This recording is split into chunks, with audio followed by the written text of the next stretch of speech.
የወርቅ ዋጋ እጅግ ተለዋዋጭና ትኩረት የሚስብ ሆኗል። በአሁኑ ሰዓት በዓለም አቀፍ ገበያም ሆነ በሀገር ውስጥ ያለበትን ሁኔታ በአምስት ካራቶች አማካኝነት የምንመለከት ይሆናል። እነዚህ ገጽታዎች ምንድነው የሚያሳዩት? የነዚህ ካራት መጨመር ወይም መቀነስ ምንን ያመላክታል ካልን ዋና ዋና ገጽታዎቹን መመልከት ግድ ይላል። እነዚህ ዋና ዋና ገጽታዎች የመጀመሪያው ዓለም አቀፍ የሆነ የገበያ ግፊት ነው ወይም ደግሞ ግሎባል ትሬንድ። በዓለም አቀፍ ደረጃ የወርቅ ዋጋ ከፍ የማለት አዝማሚያ እያሳየ ነው። ለዚህም ደግሞ ዋና ዋና ምክንያቶቹ የዶላር መዳከም፣ የጥሬ ገንዘብ በዓለም ገበያ ላይ ዝቅ ሲል፣ እንዲሁም ደግሞ ባለሀብቶች ሀብታቸውን ለማዳን ወደ ወርቅ ሲሸሹ ነው። ይህ ደግሞ ፍላጎትን ስለሚጨምር ዋጋውን እንዲሰቅለው ያደርጋል። ሌላው ደግሞ የጂኦፖለቲካል ውጥረት ነው። በዓለም ላይ ያሉ ግጭቶችና አለመረጋጋቶች ወርቅን እንዳስተማማኝ መጠለያ ስለሚያደርጉት ዋጋው እንዲረጋጋ ወይም እንዲጨምር እያደረገው ነው። ሌላው በኢትዮጵያ ስላለው የሀገር ውስጥ ገበያ ስንመለከት በኢትዮጵያ ያለው የወርቅ አዝማሚያ እንዲሁ በሁለት ትልልቅ ሞተሮች እየተነዳ መሆኑን ያመላክታል።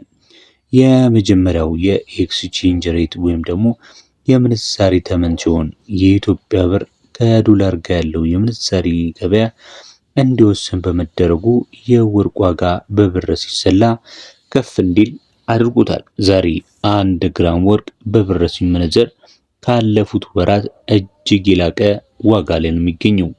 ሌላው ደግሞ የባንኮች ፉክክር ነው።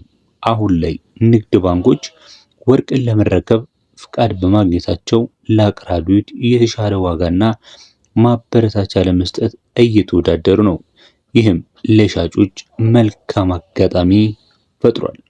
የዛሬውን ዋጋ የምንመለከት ይሆናል። ወርቅ ለመሸጥም ሆነ ለመግዛት ስታስቡ ሻጮች ማለት ነው ዋጋው ዝቅ ከማለት ይልቅ ወደ ላይ የመውጣት ወይም ደግሞ ባለበት የመረጋጋት አዝማሚያ ባለበት ሰዓት ላይ ብትሸጡት ይመከራል።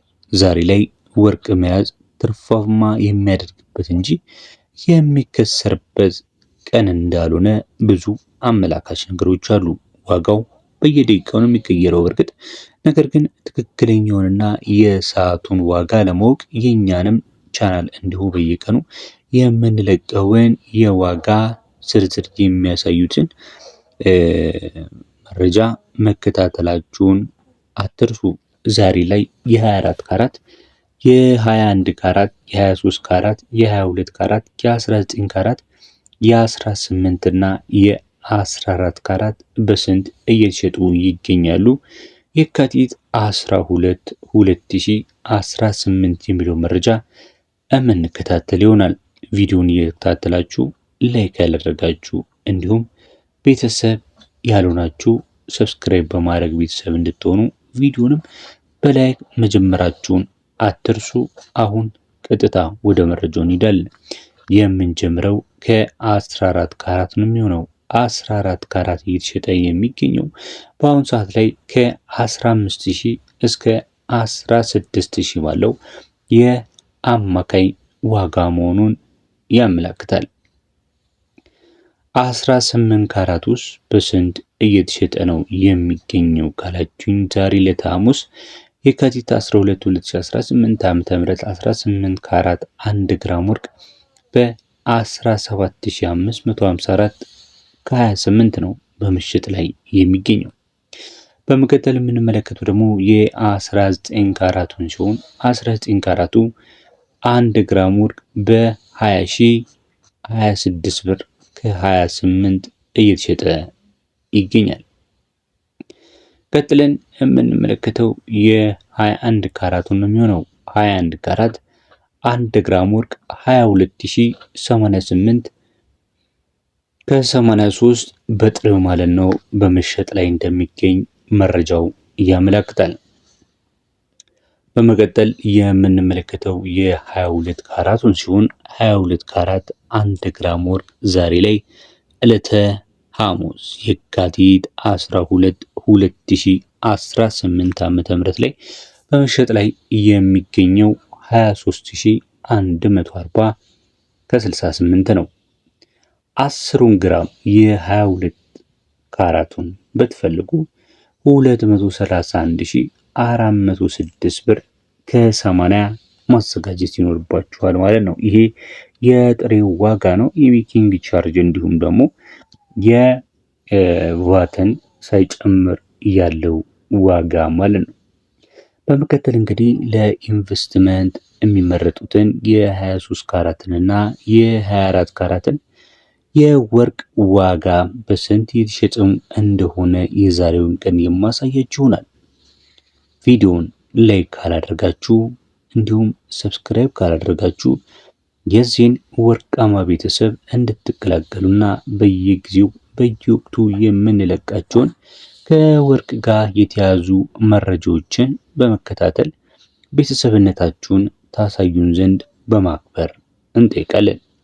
አሁን የ23 ካራት ዋጋ ዛሬ ላይ ስንት ይሸጣል በጥሬው ካላችሁኝ በ24192 ከ53 እየተሸጠ ይገኛል። እንግዲህ እዚህ ላይ የሜኪንግ ቻርጅ እና የቫትን በምንጨምርበት ሰዓት ላይ ምናልባት ከ27 እስከ 28 ሺህ አካባቢ በሱቅ መሸጫዎች ላይ ልታገኙት ትችላላችሁ ማለት ነው። 23 ካራቱን 10 ግራም እፈልጋለሁ ካላችሁ ደግሞ በ241925 ከ53 በመሸጥ ላይ ነው የሚገኘው። ይሄ የጥሬ ወርቅ ዋጋ ነው። በመቀጠል የምንመለከተው ተመልካች አድማጮቻችን የ24 ካራቱን ዋጋ ይሆናል። 24 ካራቱ ኦፊሻል በሆነ ዋጋ በስንት እየተሸጠ እንደሚገኝ እነግራችኋለን። በእርግጥ ከአሁን በኋላ ኦፊሻል በሆነና ቁርጥ በሆነ የግዢ ወይም ደግሞ የመሸጫ ዋጋ ላይ ወርቅን ማስቀመጥ ቀርቷል። ከሁለትና ከሶስት ቀናት በፊት ብሔራዊ ባንክ ይፋ ባደረገው መረጃ መሰረት ወርቅን ፊክስ በሆነ ዋጋ መሸጥን ያው እንደ ተተወ በቅርቡ ያው በገበያው እንዲወሰን ማለት ነው። ሰዎች በመስማማትና ገበያ መር በሆነ ኢኮኖሚ ወርቅንም ዶላርንም መሸጥና መግዛት እንደሚቻል በቅርብ ያወጣው ፖሊሲ ያመለክታል ማለት ነው። ስለዚህ አሁን ላይ ኦፊሻል ባይሆንም ከዚህም ሊጨምርም ሊቀንስም ቢችልም ነገር ግን 24 ካራቱ 1 ግራም ጥሬ ወርቅ በዛሬው ሰዓት ላይ 25350 ብር ከ30 በመሸጥ ላይ ይገኛል። 25350 ብር ከ30 የጥሬው ወርቅ ዋጋ በመሸጥ ላይ ይገኛል ማለት ነው። ተመልካች አድማጮቻችን ለዛሬ ለዕለተ ሐሙስ ለየካቲት 12 2018 ዓ.ም የያዝንላችሁ መረጃ በዚህ አበቃን። በሌሎች ተመሳሳይ መረጃዎች እስከምንገናኝ በያላችሁበት ሰላም